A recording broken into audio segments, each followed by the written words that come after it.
Hello everyone, Eternal Flame here to do a theory today on the potential chance that the 10 shadows are going to rebel away from Sukuna, and that is how Megami is going to get free. Oh yeah, it's another Megami freedom potential theory cope type video. Anyways, before we even get into the video though, we on the path to 4K. Be sure to subscribe, like anime content like this. It would really help out the channel a lot. Also like if you like the video. Anyways, let's get straight into this. Now before we even get into this theory, there are a few things I really need to establish first, which is why I think it's likely that the Shikigami are going to rebel away from Sukuna. Are they even capable of doing that? And most of all, that Shikigami are alive and have a will of its own. So we're going to first start out with the question of, are Shikigami alive and do they have a will of their own? And my very simple answer is yes. Shikigami are very much alive and just usually listen to the caster. We know for a fact that they are alive for several reasons.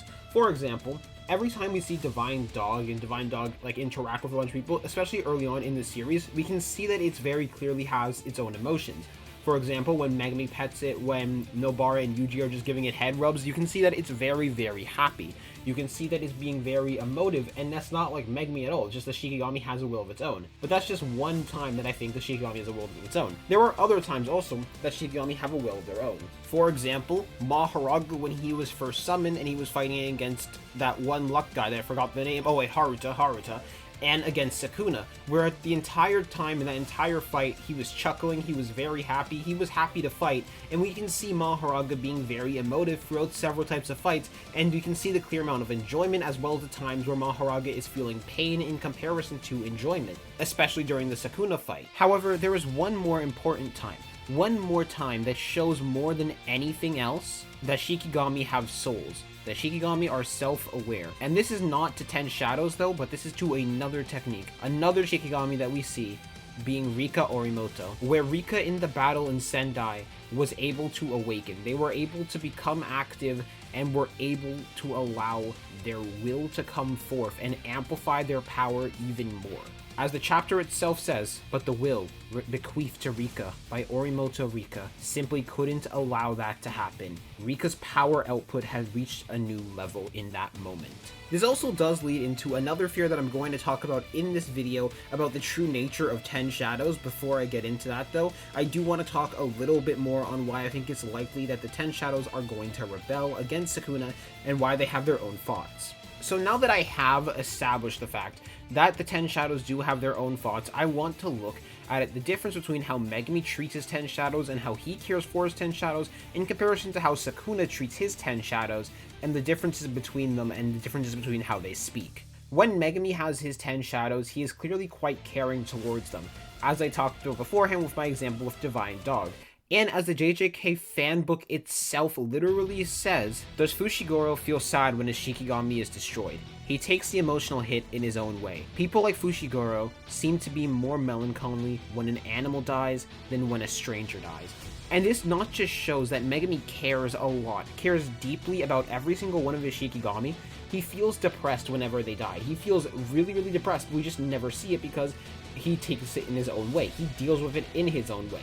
Furthermore, whenever his Shikigami are close to death, he always ends up unsummoning them to make sure they do not die, to make sure that they do not get totality together despite being very, very aware of totality. In comparison to Sukuna, who Sukuna is very careless with his Shikigami because he totalities them together. He talks to his Shikigami in a more forceful type of way. Like the best example is the most recent chapter where he's talking to Mahoraga, where he's being impatient with Mahoraga. He's telling Mahoraga to show him what they can do. By doing that, he basically pressured Mahoraga into using Cleave and Dismantle alongside the cutting ability, basically forcing it to work alongside Sukuna's soul. And while we were all looking at this as like a really cool moment, we don't really look to see the effects it had on Mahoraga because Mahoraga was basically forced into doing something, and he is not happy about it. And this entire thing gave me a new view on totality as well as fusing the Shikigami together.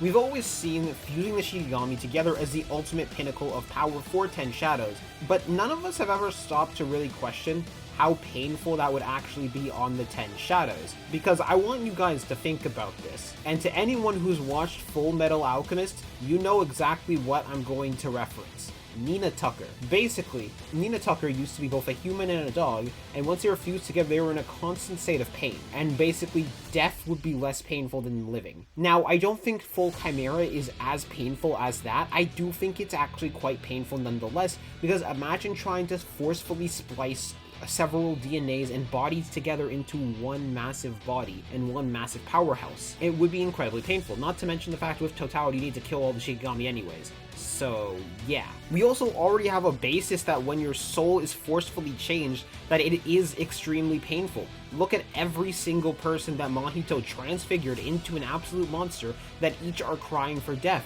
Or look at the people Mahito is fused together. What totality basically is doing is that, but worse. And no wonder does Megumi not want to do totality. So basically what I'm saying is, Megumi could have totality all the Shikigami together, but he didn't want to because of how painful it would have been on his Shikigami. So instead he decided that he would get stronger in order to buff all the Shikigami in order to make sure they could never die on their own as well. Now some of you guys might also be thinking, wait, no, Megumi fuses Shikigami together. You talked about this before in one of your own theories with partial totality, where he fused two Shikigami to make Well's Unknown Abyss. However, the text of the actual paragraph talks about it a bit more, that he used 10 shadows as a base, so the Shikigami could be destroyed without consequence. But it doesn't function like totality does, due to that it's being extremely weak in the process. So basically what he is doing is he is creating new Shikigami entirely that are nowhere near as powerful as a result of not following the laws of totality, in comparison to someone like Sukuna,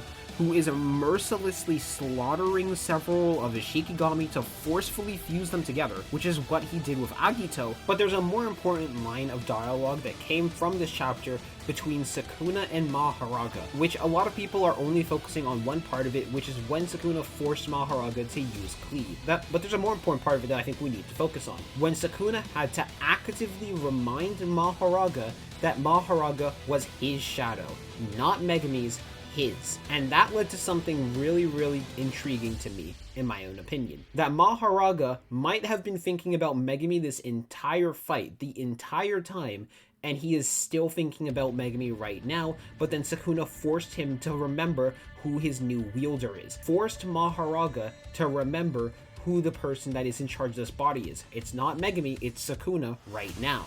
And I think that's going to lead back into something in the future. I think this is going to be leading into a rebellion from the 10 Shadows, and the 10 Shadows rebelling against Sukuna, purely because of how Sukuna treats the 10 Shadows in comparison to how Megumi treats the 10 Shadows, with Sukuna being a much worse person towards the 10 Shadows, and the 10 Shadows having clear amounts of memories of that, purely because of the fact Mahoraga has to remind himself that I am Sukuna's shadow, not Megumi's shadow, and it's getting forced down his head. I think Mahoraga is somehow going to break away from this, whether being a full totality after Sukuna finishes totalitying them all together and getting like the memories from the other Shikigami, or just Mahoraga on its own.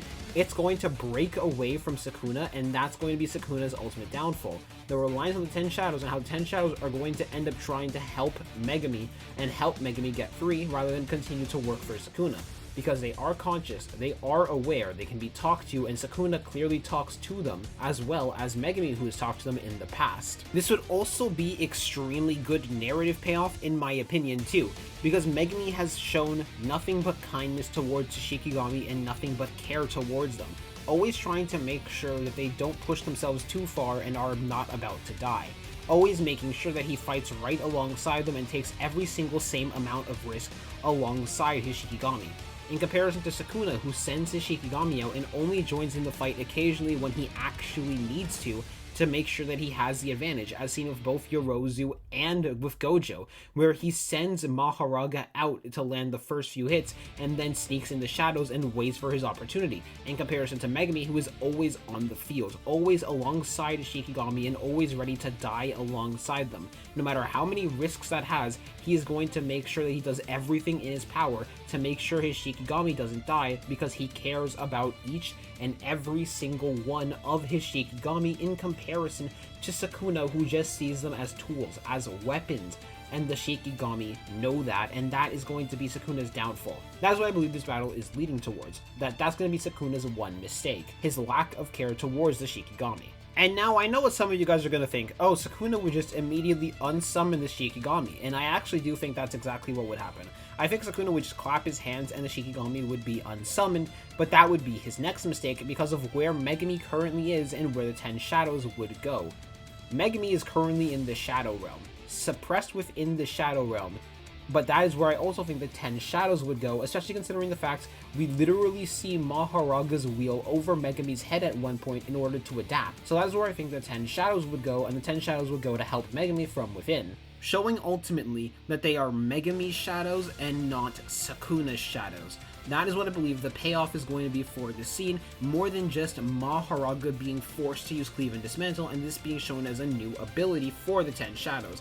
And while this might sound insane, I have my stocks in this theory purely because I've been right about a few 10 Shadow theories in the past, so I'm gonna keep going, I'm gonna keep spinning. I might be false, I might be true, who knows. Now, if you were just here for the theory on how the 10 Shadows will rebel, then I hope you enjoyed this vid, but now I'm going to move on to a second theory that I'm going to talk about here, purely because I don't have enough of evidence to even make it a full-on vid, which is the nature of what I think the 10 Shadows actually is. So the nature of what I think the 10 Shadows is basically each Shikigami contains a little part of the user's soul, or just the soul lineage that goes down from time to time over time, and it ends up creating the Shikigami. Because we know Shikigami contain a little bit of souls and small amounts of soul, and it might be possible to use the Shadow Realm that is created through 10 Shadows in order to create your own Shikigami. This is also based on the fact Sukuna calls out immediately in Chapter 7 that the Shikigami were using the Shadows as a medium.